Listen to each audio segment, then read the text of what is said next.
Bueno, muy buenos días, bienvenidos a nuestra semilla agustiniana, con la bendición del Señor para ustedes y para cada una de sus familias, augurándoles todo bien, siempre con ese ánimo positivo de saber que el tiempo que vivimos no es como muchos han vaticinado, y ayer me lo hacía ver una señora que llegaba bastante angustiada, vaticinando de que el Señor está castigando, de que Dios está castigando, ¿no?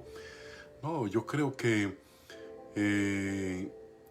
va a haber un final, pero un final de unos modos de relación eh, que han dado resultados siempre adversos en contra de nosotros mismos, en contra del planeta. Muchas cosas se están repensando, el mundo continuará. Y ese final, se lo dije a esta querida señora, lo tiene previsto solamente Dios y no sabemos ni el día ni la hora. Lo cierto del caso es que esto obedece a muchas situaciones y hoy lo que estamos viviendo son unos síntomas a los que estamos saliendo al paso para dar soluciones, ¿no? Ahora bien, hoy hay una semilla agustiniana muy interesante porque no está ubicada en el escenario teológico, pastoral o trinitario o eclesiológico, no, sobre la iglesia, no. Hoy es un poco un Agustín en un escenario civil que me parece muy interesante porque nos muestra cómo era un obispo en el siglo IV en el norte de África, y según la normativa del Imperio Romano de entonces, cómo funcionaban los llamados episcopos dentro del ordenamiento social, ¿no?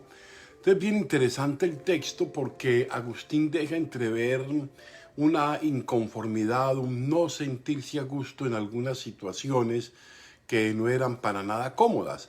Vamos a escuchar este texto y cada uno saque un poco sus propias conclusiones, ¿no? Y luego lo comentamos como siempre lo hacemos. El texto dice así: a menudo se dice, se fue a ver la autoridad. ¿Acaso es el lugar del obispo? Saben, sin embargo, que las necesidades propias de ustedes nos obligan a ir donde no queremos. Debemos estar al acecho, ponernos a la puerta para esperar la entrada de pequeños y grandes. Debemos hacer antesala y nos reciben a duras penas. ¡Cuántas humillaciones! Debemos suplicar para conseguir una gracia y muchas veces volvemos con las manos vacías. Evítennos aquellos trámites penosos, no nos obliguen a ellos. No queremos encontrarnos con las autoridades. Ellas saben de todas maneras que hacemos esas gestiones solo por coacción. Esto es bien interesante, ¿no? Bien interesante, o sea, trata varios aspectos del texto. Vamos a hacer el comentario patrístico que me parece que nos va a ubicar un poco ese texto en el contexto en que Agustín lo pronuncia. Ya lo decíamos, es un texto no teológico de Agustín, pero sí un texto que presenta una fuerza histórica relevante. Miren, como un poco de historia, a partir del siglo IV, la Iglesia empezó a asumir formas de gobierno, a hacerse a la forma del gobierno romano. Recibió un mandato imperial con esta unión un poco obscena de Iglesia-Estado que Agustín está tratando de evitar y que es la que conocemos con la llamada audiencia episcopalis. Vamos a ver de qué se trata esto. Los obispos a partir del siglo IV se volvieron garantes del derecho romano, es decir, eran funcionarios públicos. Acá empieza ese, vamos a llamarlo así, ese desorden profundo de una iglesia que piensa que necesita el Estado para sobrevivir y un Estado que se sirve de la iglesia para normar. Y Agustín está intentando explicarnos las dificultades en las que se metía un obispo por ser garante del derecho romano. Porque eran ellos los que llevaban las peticiones, eran jueces, tenían que velar por los intereses públicos porque eran garantes del derecho romano. Luego, fíjense, esto es bien interesante, la autoridad que le viene a Agustín acá no es la que deriva del evangelio, de su oficio religioso, ni de la consagración, ni de una autoridad ni de una autoridad que le viene la moralidad de esto, sino de una autoridad que viene otorgada por el Imperio Romano, en el cual las cabezas o los episcopos, que quiere decir los vigilantes o los custodios, se convertían en garantes de este derecho, garantes de los derechos civiles. Agustín es claro al respecto, no nos obliguen a ello. Agustín no se sentía cómodo en esto, o sea, esto nada tiene que ver en realidad con una postura en realidad a favor de la justicia, ¿no? Sin embargo, era labor del obispo y él era el representante legal para los asuntos civiles de los cristianos, de manera que los no cristianos iban a otras instancias del derecho romano. Este texto da razón de los vínculos que se fueron creando, vínculos muy difíciles para la iglesia, que duraron más de un milenio seguramente, hasta entrado el siglo XIX, que hubo una reivindicación profunda del Estado que se separa de todas las decisiones que comporta la iglesia en el escenario de la formación y la educación de los ciudadanos, y que tiene en el fondo grandes ventajas para la iglesia. En ese momento tenía grandes ventajas. El ser la religión del imperio pues comportaba bastantes prebendas, y esto también de acuerdo, digámoslo así, a las personas, ¿no? El que estaba en la pomada era el que estaba untadito, ¿no? El que estaba fuera de ella se veía, no se veía bien reconocido, ¿no? Ahora, no es una iglesia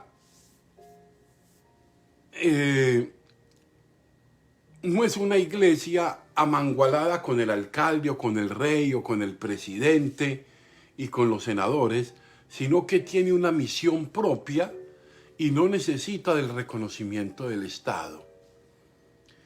En nuestros escenarios, bueno, sabemos que en nuestros escenarios, la cuestión es complicada porque los curas a veces son muy amigos de los obispos, no que sea malo, la cercanía es normal, del cardenal y el cardenal del presidente, y eso ha traído dificultades en la labor de la iglesia muchas veces, ¿no?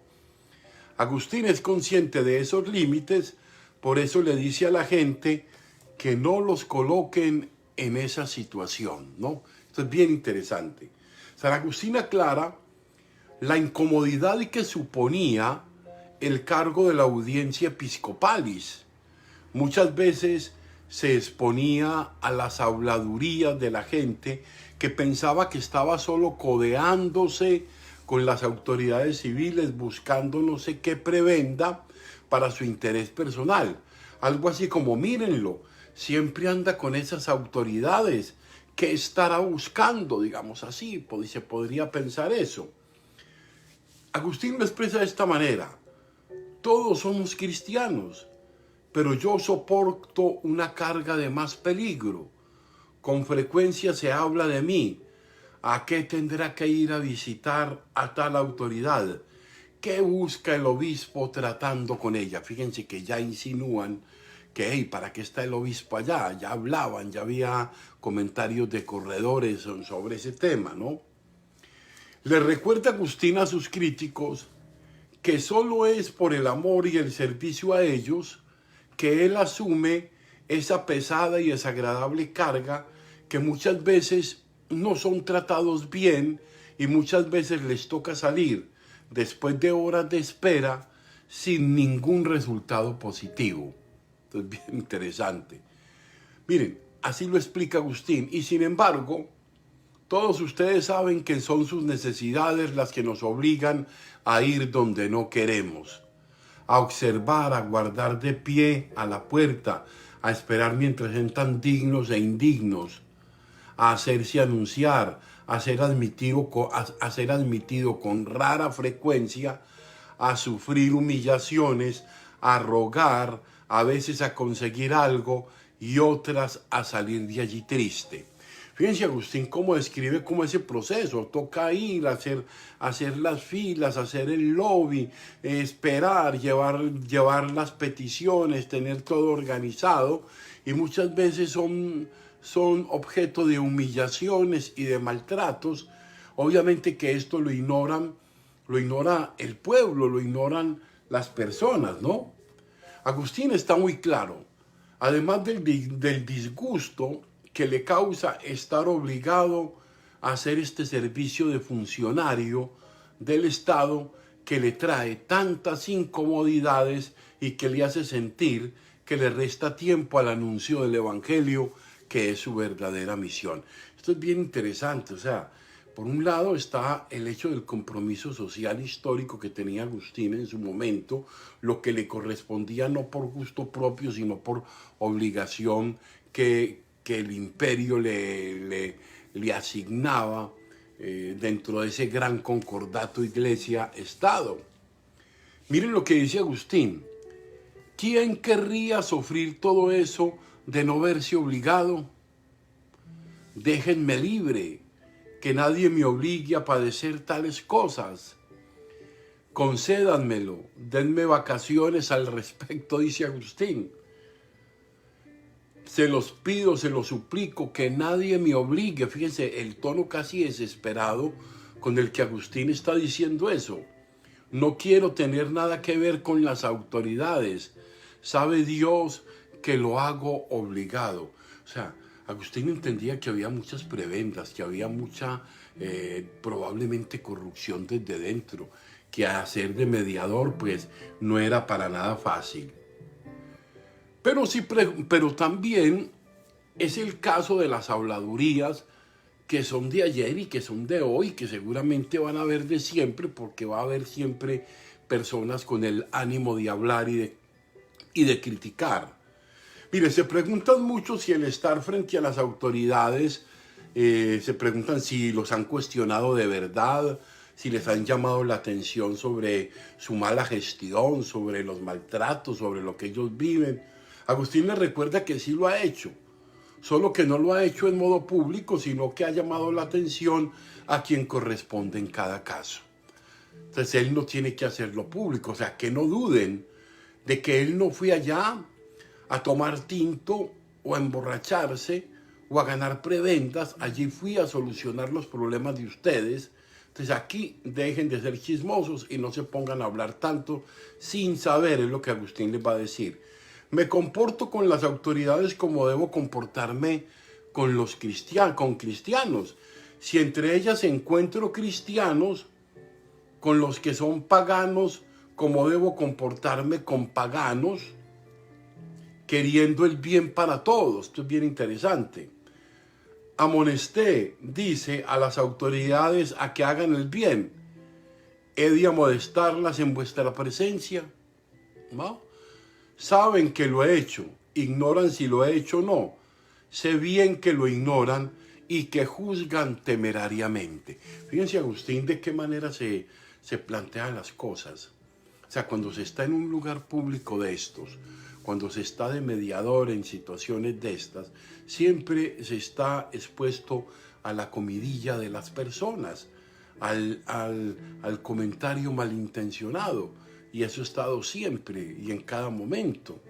Entonces aquí yo pienso que la iglesia es la que debe la iglesia tiene una dimensión pública e incluso tiene la dimensión política de la fe, es la acción comunitaria en relación al bien común y una respuesta a él es el compromiso en el desarrollo y praxis de los valores fundamentales de la vida y del evangelio, ¿no?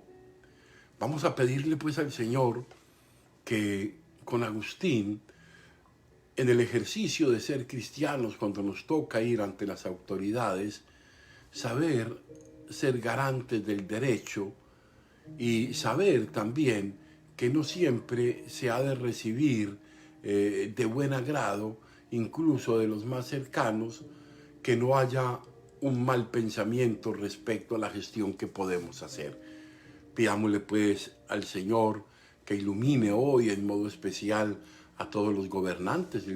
Pienso en un modo muy especial en a estos gobernantes, a este proceso que ahorita el próximo noviembre, ese 3 de noviembre, creo será aquí en los Estados Unidos, la elección del nuevo presidente de esta nación, para que el Señor de verdad nos envíe un hombre con un corazón sensato y con un hombre prudente, un hombre que sepa gobernar y que tenga la sabiduría necesaria para hacerlo.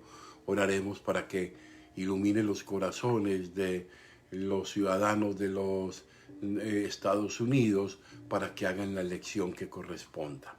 Bueno, los saludo, les deseo pues lo mejor para esta jornada. Saludo aquí a Socorrito Martínez, a la querida patrona, a Rosalba Villamil, a Rosalba Valdés, en fin, a las personas que se han conectado hoy en esta semilla agustiniana. Mire, hoy la semilla no tiene ese talante de las anteriores, pero sí nos da datos muy interesantes sobre la iglesia y sobre el compromiso de la iglesia en el escenario civil. Pidámosle pues al Señor que ayude a todos nuestros obispos a saber tener una gestión en relación también a la formación del buen ciudadano. Nos vemos, y Dios mediante, a las 3 de la tarde en la Santa Eucaristía, 2 de la tarde hora de Colombia. Abundantes bendiciones para cada uno de ustedes y para cada una de sus familias. Un buen día.